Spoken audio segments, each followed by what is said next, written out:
Before we jump into what we're here to talk about this week, and that's September 1993, I want to mention perfect opportunity to meet Arn and Brock, and that's WrestleCade. It's fast approaching. I'm telling you, Arn, Thanksgiving's going to be here before you know it. The weekend, November 24th through 26th. It's one of the largest conventions in the country, and I saw someone comment on Patreon, holy cow, there's so many people available. I think it was Terrell Lewis.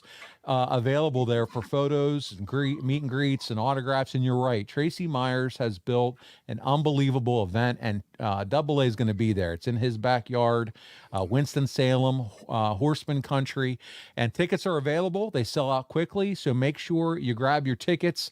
Arn, you've been there every year that I know, at least several years, for the last several years.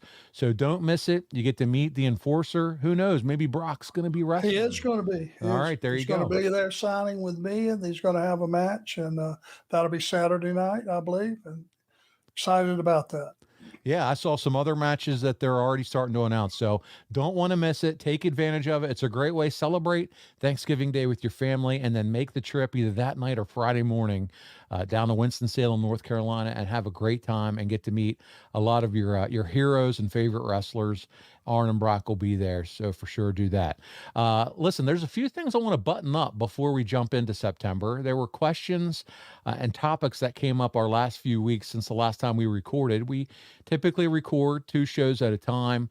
There's no big surprise there. But during our July 1993 episode, we talked about a decision to cancel a show at the Omni. I think it was that Great American Bash show. And remember, I said only 400 tickets were sold, and you and I were like, what in the world happened that they would cancel a show?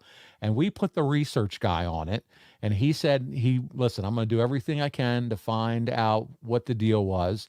And he looked into Dave Meltzer, he looked into Keller, and apparently, Arn, the advance for that show was so bad. It was terrible. No one focused on promoting the event. Instead, the emphasis for the past several months had been on promoting TV. And because WCW was still in cost-cutting mode, rather than run the venue that used to sell 12 to 15,000 tickets, they just decided to cancel the event when less than 1,000 tickets were sold leading up to that July 4th show. Seemingly, the company thought they would have lost, obviously too much money. And that is what ultimately made them pull the plug on that Great American Bash house show altogether. So that sounds like growing pains from a startup company.